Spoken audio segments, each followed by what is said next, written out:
여러분 반갑습니다. 예, 벌써 이제 3월의 마지막 날이 됐습니다. 3월 한 달간 바쁘게 지내왔는데 우리가 마가복음으로 지난 약 50여일 동안 묵상을 해왔습니다. 마가복음을 통해서 많은 은혜를 주셨는데 오늘이 마지막 마가복음 말씀이 되겠습니다. 이번 주부터 시작되는 4월과 또 5월에는 봄이죠. 봄.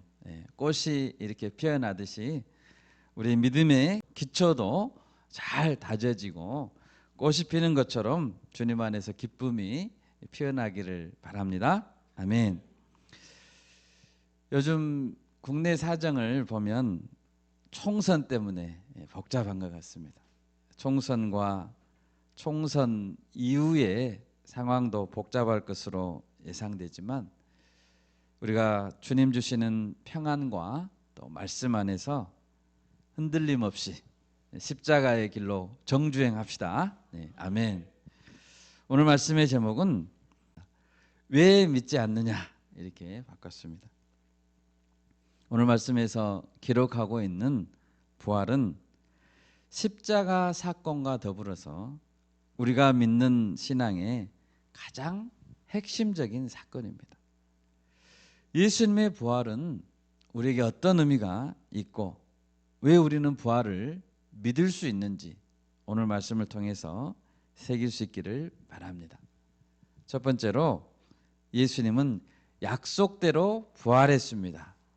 여러분 믿으십니까? 아멘. 예수님은 이미 3차례에 걸쳐서 십자가와 부활에 대해 예고했었습니다.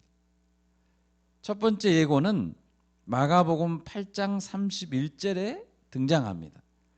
인자가 많은 고난을 받고 장로들과 대제사장들과 서기관들에게 버림받아 죽임을 당하고 사흘 만에 살아나야 할 것을 비로소 제자들에게 가르쳤습니다.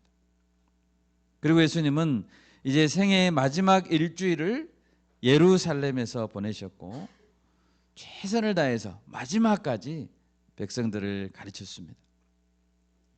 예수님이 이제 공생애 중에 가르치고 선포하시는 사역을 다 마치시고 목요일 저녁에 마지막 저녁 식사를 제자들과 함께 했습니다.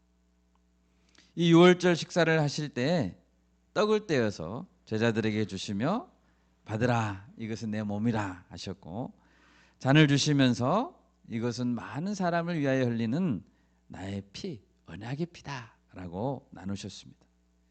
그리고 제자들의 발을 일일이 씻기셨습니다. 그리고 밖으로 나가셔서 겟세마네 동산에서 기도하셨고 기도를 마친 후에 체포되셨습니다. 체포된 때는 목요일 밤이었고 금요일 새벽으로 이어지는 시간 내내 불법 재판을 받으셨습니다.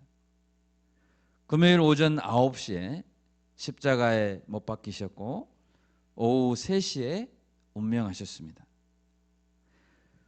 금요일 오후에 해가 지게 되면 안식일이 시작됩니다.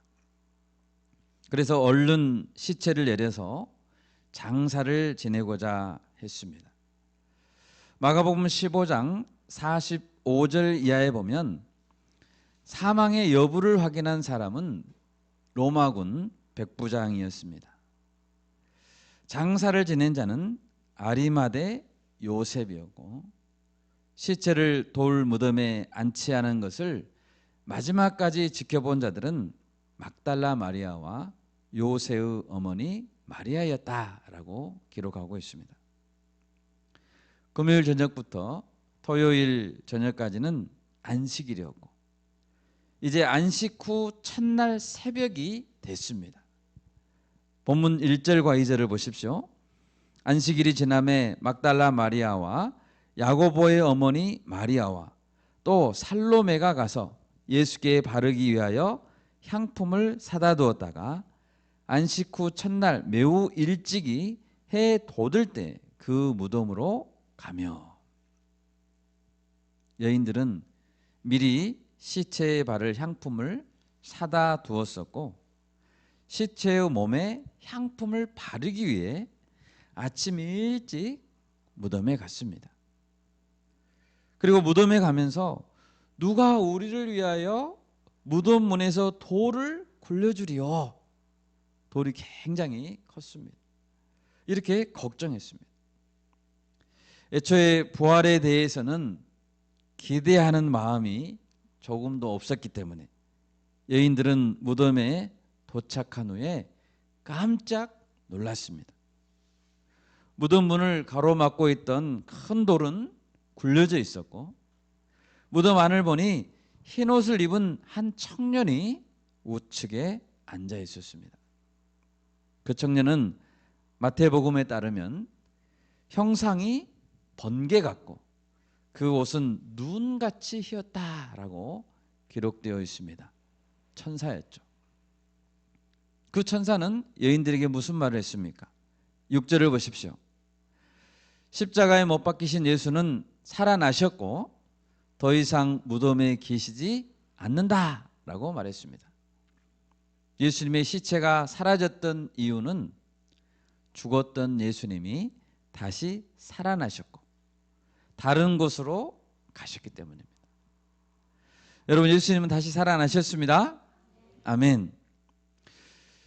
여러분, 예수님의 시체는 누가 도둑질할 수 없었습니다.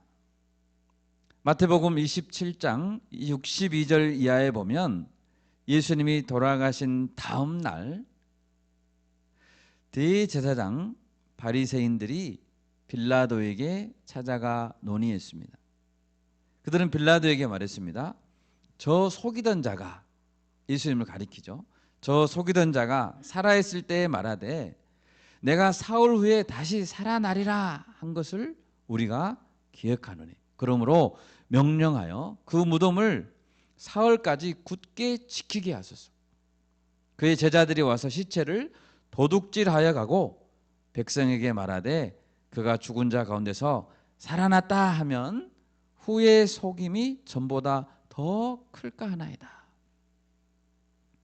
그래서 빌라도 총독은 무장한 경비병을 내주었습니다. 그리고 큰 돌을, 무덤문을 막고 있던 큰 돌을 꽁꽁 묶고 튼튼히 봉인했고 무장한 경비병이 힘써 굳게 지키도록 조치를 했습니다.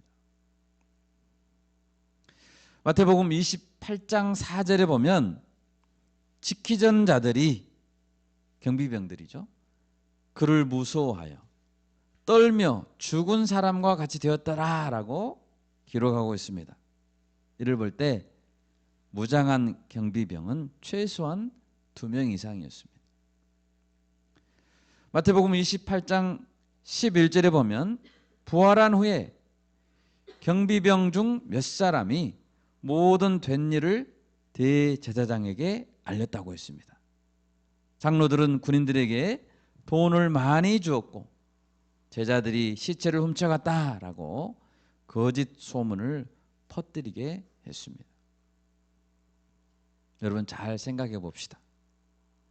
예수님께서 살아계실 때 3번이나 부활을 예고했습니다. 혼란이 퍼지지 않게 얼마나 튼튼히 무덤을 지켰겠습니까? 아무도 시체를 훔쳐갈 수는 없습니다. 시체를 훔쳐갈 수 없다면 시체는 어떻게 됐을까요? 예수님의 시체가 있다면, 만약 있다면 누가 예수님의 무덤을 크게 돋보이게 하고 자랑할까요? 여러분, 세상에 어떤 왕, 어떤 위인도 다 무덤을 자랑합니다. 권력이 강한 자일수록 무덤의 사이즈는 더 큽니다. 권력이 강한 자일수록 시체를 썩지 않게 더 잘 보존합니다. 불사를 꿈꾸던 이집트 파라오들은 미이라로 만들어졌습니다. 그리고 큰 피라미드를 무덤이죠. 큰 피라미드를 만들었습니다. 중국 서안이라는 지역에 그곳에 발견된 진나라 시황제도 엄청난 무덤과 병마용들을 자랑했습니다. 믿음의 조상들 아브라함, 이삭, 야곱도 다 죽었습니다. 다윗을 비롯한 유대의 모든 왕들도 죽으면 다 무덤으로 들어갔습니다. 석가모니도, 공자도, 마호멧도 다 죽었습니다. 아무도 스스로 살아난 자는 없습니다. 여러분, 예수님이 죽어서 부활하지 않았다면 그 무덤을 제자들이 자랑했을까요? 죽기 전에 부활한다고 3번이나 말해놓고선 부활하지 못했다면 그런 스승을 자랑할까요? 아닙니다. 오히려 무덤을 자랑할 자들은 따로 있었습니다. 예수가 부활하지 못했고 거짓말쟁이라는 증거로 제시하고자 대제사장들, 서기관, 장로들은 나서서 무덤을 자랑하고 예수님의 시체를 홍보했을 것입니다. 여러분, 시체는 도둑질할 수 없습니다. 시체는 없습니다. 아멘. 예수님 시체는 없습니다. 온 이스라엘을 다 뒤져도 시체는 없었고 오히려 부활한 예수님을 만났다고 하는 증인들이 점점 늘어갔습니다. 예수님의 무덤은 빈 무덤입니다. 시편에서 주의 거룩한 자로 썩음을 당하지 않게 하시리라 말씀하셨던 대로 예수님은 썩지 않았습니다. 본문의 19절처럼 하나님 보좌 우편에 앉아 계시는 줄 믿습니다. 아멘. 부활하셔서 우리의 산소망이 되신 예수님을 찬양합니다. 아멘. 7절을 보십시오. 천사는 여인들에게 말했습니다. 가서 그의 제자들과 베드로에게 이르기를 예수께서 너희보다 먼저 갈릴리로 가신다. 너희에게 이전에 말씀하신 대로 가신다고 전해라 라고 했습니다. 먼저 부활하신 예수님은 제자들을, 특히 베드로를 걱정하고 있는 것을 알 수 있습니다. 베드로는 수제자로서 호언장담하다가 3번이나 계집종 앞에서 부인하고 방구석에서 울고 있을 것이 뻔했습니다. 예수님은 베드로가 걱정됐습니다. 그래서 특별히 베드로에게 꼭 전해라고 말했습니다. 예수님이 이전에 마가복음 14장 28절에서 내가 살아난 후에 너희보다 먼저 갈릴리로 가리라 말씀했었습니다. 천사도 그 말씀을 그대로 여인들에게 전해줬습니다. 예수님께서 죽기 전에 하셨던 말씀들은 모두 부활하신 후에도 똑같이 유효합니다. 아멘. 죽기 전에 하셨던 모든 말씀은 부활하신 후에도 그대로 유효합니다. 예수님은 십자가 전이나 부활 후나 변하지 않으십니다. 아멘. 요한복음에 보면 예수님은 막달라 마리아를 직접 만나 주셨습니다. 마리아를 보시고 마리아야 불러줬습니다.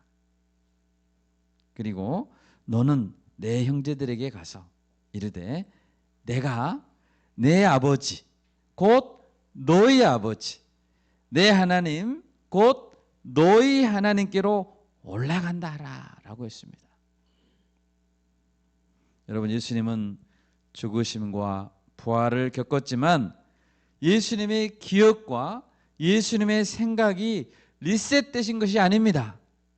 예수님은 동일하십니다. 죽으시기 전에 갈릴리로 가겠다 하셨으면 부활하신 후에도 갈릴리로 가십니다. 여러분, 예수님은 확실히 부활하셨습니다. 아멘. 아무도 예수님의 부활을 막을 수 없습니다. 아무리 큰 돌로 막아놓고 무덤문을 칭칭 묶어놓고 봉인하고 군사들이 지켜도 예수님의 부활을 막을 수 없습니다. 예수님의 말씀, 예수님의 약속은 영원토록 변함이 없다는 사실을 기억하시기 바랍니다. 아멘. 두 번째로 예수님은 부활을 믿지 못한 자들을 꾸짖었습니다. 8절 말씀을 보십시오. 그러면 빈 무덤을 보고 천사를 만난 여인들은 어떻게 했습니까? 처음에는 용기가 없었습니다. 몹시 놀라 떨며 무덤에서 도망쳤고 아무에게 아무 말도 하지 않았습니다. 너무 놀랬던 것 같아요. 그런데 9절 10절에 보면 부활하신 예수님은 막달라 마리아에게 보이셨고 마리아는 사람들에게 알렸습니다. 요한복음 20장 1, 2절에서 막달라 마리아가 제자들에게 말했다라고 기록되어 있습니다.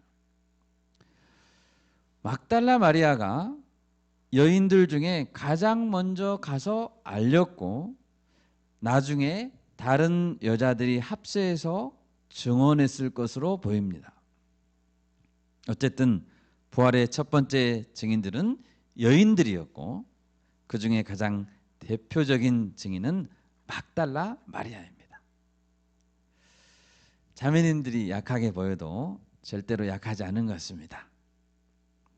그러면 막달라 마리아는 어떤 여인이었을까요? 9절입니다.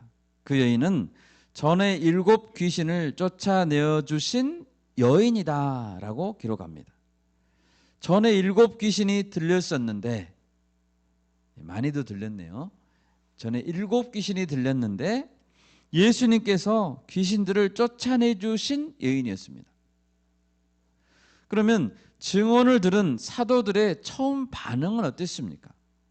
이 여인들의 증언을 들은 후에 사도들이 보였던 반응에 대해 누가복음 24장 11절에서 이렇게 기록합니다.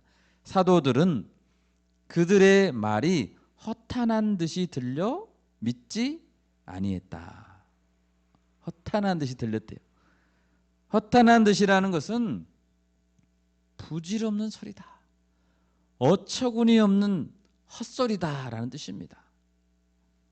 본문 11절에서도 그들은 예수께서 살아나셨다는 것과 마리아에게 보이셨다는 것을 듣고도 믿지 않았다라고 기록합니다.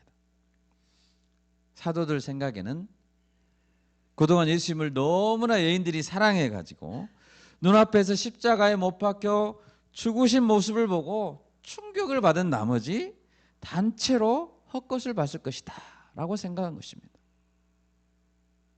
여러분, 만약에 이것은 진짜 만약입니다. 제자들이 부활에 관한 이야기를 지어냈다고 가정해 봅시다. 꾸며냈다고 가정해 봅시다. 그렇다면 왜 증인으로서 부적합한 막달라 마리아를 가장 앞에 세웠을까요?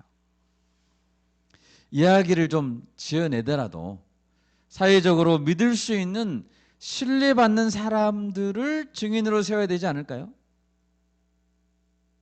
그런데 4개의 복음서 모두에서 막달라 마리아를 가장 핵심적인 증인으로 내세우고 있습니다. 여러분, 그 이유는 그것이 사실이기 때문입니다. 아멘. 사실이기 때문에 그 증인과 증언을 다른 것으로 바꾸고 싶어도 바꿀 수 없는 거예요.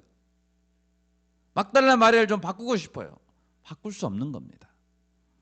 예수님이 실제로 막달라 마리아를 만나셨고 그 여인들이 실제로 빈 무덤을 보았기 때문에 그 증인들을 대체할 수 없는 것입니다. 여러분, 막달라 마리아는 예수님께서 7 귀신을 쫓아내신 후에 전폭적으로 예수님과 제자들을 섬겼습니다. 마리아는 예수님의 십자가 사건 내내 예수님 곁을 지켰고 돌 무덤에 장사 지낼 때에도 끝까지 지켜봤고 그리고 안식일 후 첫날에 향품을 바르기 위해 앞장서서 예수님 무덤으로 나아갔던 여인입니다. 그만큼 막달라 마리아의 믿음과 헌신은 절대적이었고 어느 두려움도 이길 수 있을 만큼 순수했다는 것입니다. 가장 약한 것 같았지만 오히려 가장 단순했기 때문에 증인이 되기에 안성맞춤이었습니다. 원래 1세기 당시 여인들의 증언은 믿을 만한 증언으로 인정받지 않았고, 더군다나 귀신 들렸던 여인의 증언은 더더욱 신뢰받기 어려웠을 것입니다. 안 그래도 사람이 죽었다가 사흘 만에 살아났다는 것은 믿기 어려운 이야기잖아요. 그런데 과거에 정신이 오락가락했던 7 귀신 들렸던 여인의 말은 아무도 믿어주지 않았을 것입니다. 그럼에도 불구하고 네 복음서에서 그대로 기록했다는 것은 그것이 사실이기 때문입니다. 아멘. 그것이 역설인 겁니다. 고린도전서 1장 26절에 사도 바울은 고린도 성도들에게 이렇게 편지 썼습니다. 형제들아, 너희를 부르심을 보라. 육체를 따라 지혜로운 자가 많지 아니하며 능한 자가 많지 아니하며 문볼 좋은 자가 많지 아니하도다. 교회 안에 세상의 눈으로 보면 자랑할 만한 자가 없었지만 하나님은 그들을 부르셨고 교회로 삼으셨다는 사실을 바울은 강조하고 있는 것입니다. 그럼으로써 더욱 드러나고 있는 것은 하나님의 능력이고 하나님의 지혜인 것입니다. 아멘. 우리 자신도 한번 보십시오. 능력도 재력도 세상에게 별로 내세울 것이 없는 변변치 못한 자들입니다. 그런데 왜 우리를 불러서 바울 교회로 세우시고 이 지역에 증인으로 살라고 하셨을까요? 그것은 누가 전하든지 예수님의 십자가와 부활은 사실이기 때문이고, 아멘. 오히려 능력이 탁월한 자들이 가지고 있는 다른 세상적인 면들이 증언의 순수성을 퇴색시킬 수 있기 때문에 우리 같이 연약한 자들을 사용하시는 것입니다. 여러분, 믿음은 논리적 설득으로 세워지지 않습니다. 믿음은 사실의 증언으로 세워짐을 믿습니다. 아멘.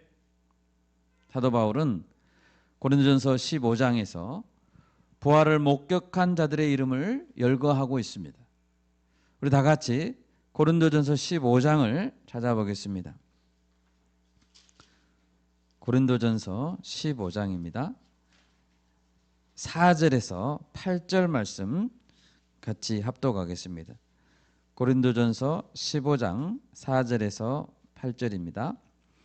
장사 지낸 바 되셨다가 성경대로 사흘 만에 다시 살아나사 게바에게 보이시고 후에 12 제자에게와 그 후에 500여 형제에게 일시에 보이셨나니 그 중에 지금까지 대다수는 살아있고 어떤 사람은 잠들었으며 그 후에 야고보에게 보이셨으며 그 후에 모든 사도에게와 맨 나중에 만삭되지 못하여 난 자 같은 내게도 보이셨느니라. 아멘.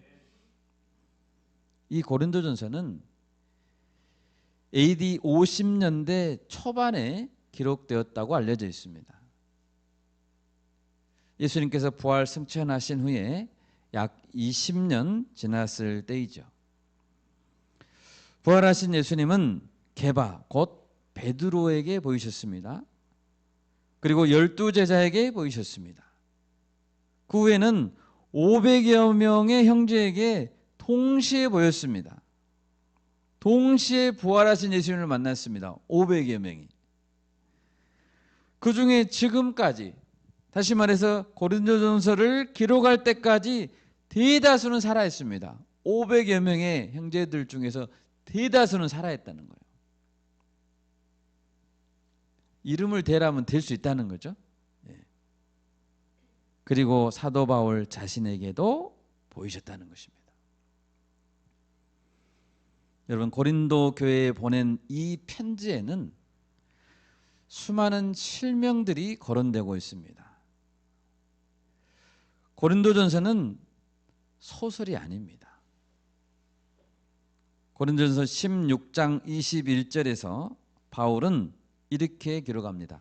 나 바울은 친필로 너희에게 문안한다라고 썼습니다. 무슨 뜻입니까? 사도 바울 자신이 직접 손편지를 쓰고 있다는 것입니다. 바울은 고린도 전후서뿐만 아니라 신약 성경의 절반을 쓴 사람입니다.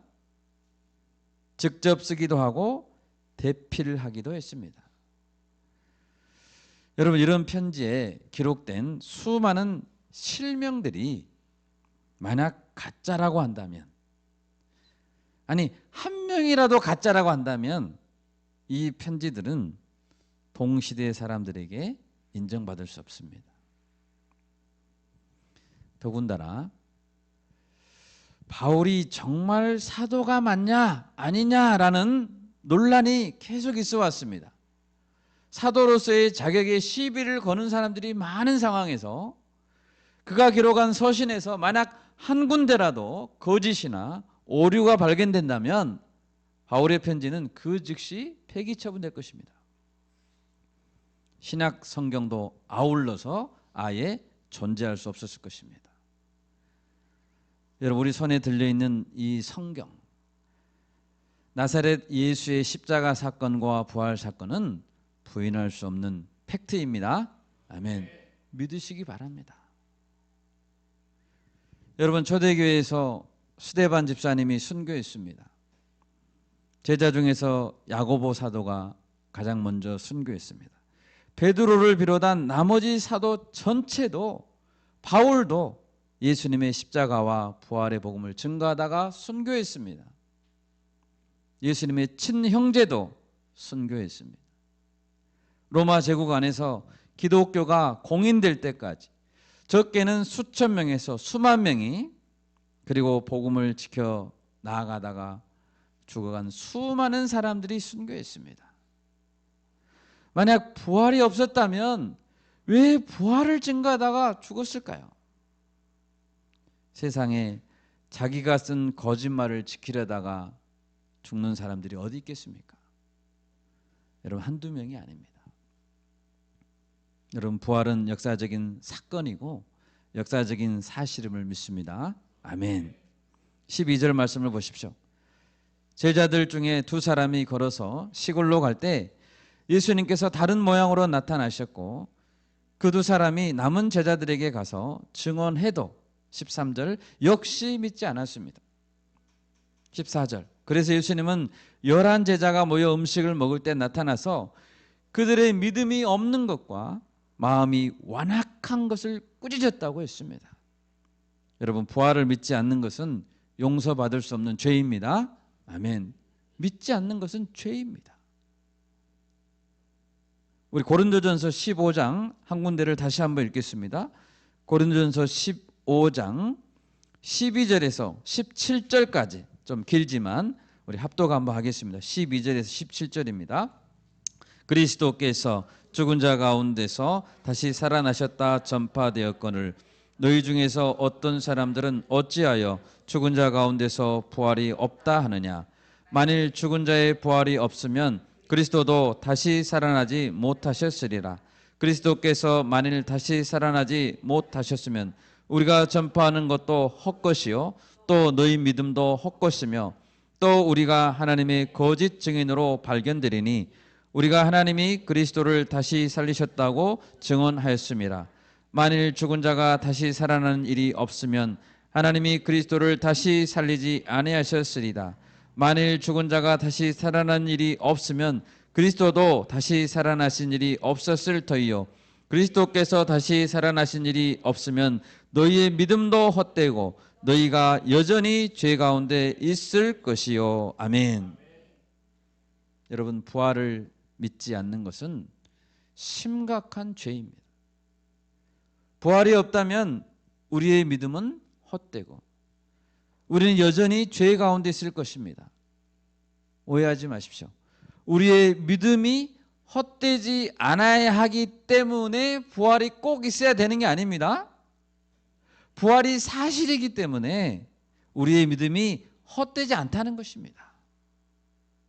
부활을 믿지 못하면 천국에 들어갈 수 없습니다. 로마서 10장 9절입니다.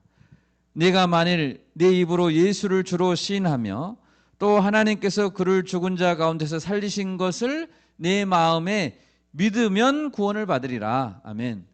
믿지 않으면 구원받을 수 없습니다. 우리가 모두 부활을 믿읍시다. 아멘. 그리고 구원받을 수 있기를 바랍니다. 셋째로 예수님은 만민에게 복음을 전파하라고 했습니다. 15절을 보십시오. 부활하신 예수님은 제자들에게 마지막으로 명령하셨습니다. 또 이르시되 너희는 온 천하에 다니며 만민에게 복음을 전파하라. 제자들은 소수에 불과하죠. 온 천하에 비교하면 너무 소수죠. 그러면 소수의 제자들이 어떻게 온 천하에 만민에게 복음을 전할 수 있을까요? 그 방법은 제자화에 달려 있습니다. 제자화라는 것은 어떤 특별한 프로그램 중에 하나가 아닙니다. 제자를 양성하는 것은 예수님의 세계 전도 전략이었습니다. 영적 승법 번식, 전도 폭발, 양육 이런 다양한 이름으로 불리기도 하지만 그 핵심은 다 제자화입니다. 바울이 디모데, 디도, 누가를 길러냈듯이 내가 먼저 제자가 되고 또 다른 제자를 낳는 것입니다. 우리는 이 방법을 통해서 만민에게 복음을 전해야 됩니다. 여러분, 어떤 사람들은 한국도 복음화가 안 됐는데 왜 외국에까지 나가서 복음을 전해야 되는가라고 말합니다. 효율성을 따집니다. 또 어떤 사람들은 특별한 은사를 받은 사람만이 선교할 수 있다고 생각합니다. 그렇지 않습니다. 이 명령은 모든 그리스도인들에게 주어졌습니다. 예수님은 분명히 말씀하셨습니다. 온 천하에 다녀라. 아멘. 아멘. 온 천하에 다니십시오. 복음을 전하십시오. 우리 바울교회 안에 탁월한 제자들이 많이 나오고, 아멘. 예, 제자가 제자를 낳는 영적 배가의 역사가 일어나기를 소원합니다.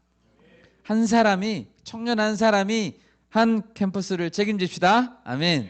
우리 한 사람 한 사람이 동남아시아, 아프리카, 남아메리카 선교사로 나가는 지체들이 많이 쏟아져 나오기를 간절히 바랍니다.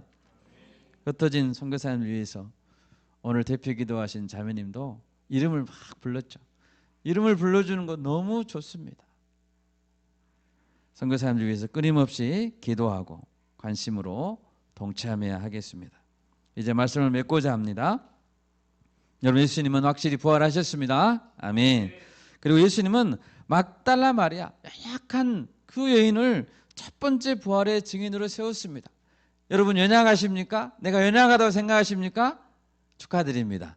첫 번째 증인이 될 수 있습니다. 아멘. 가장 연약한 것 같지만 가장 확실한 증인이 될 수 있습니다. 여러분, 강한 교회 공동체는 어떤 공동체일까요? 한 개개인을 보면 너무 연약한 것 같지만 각 구성원이 강한 부활의 확신을 가지고 있을 때 결코 무너지지 않는 공동체인 것입니다. 여러분, 진실은 결코 사라지지 않습니다. 아멘. 진리는 영원합니다. 이것을 붙들고 있다면 그 불신은 꺼지지 않을 것입니다. 우리가 온 천하에 나아가 부활의 증인이 되기를 소원합니다. 아멘. 그것이 이 나라의 소망입니다. 우리가 증인되는 것이 이 나라 축복의 비결입니다. 그리고 청년들에게도 소망인 줄 믿습니다. 이 말씀 가지고 한 주간 승리합시다. 아멘.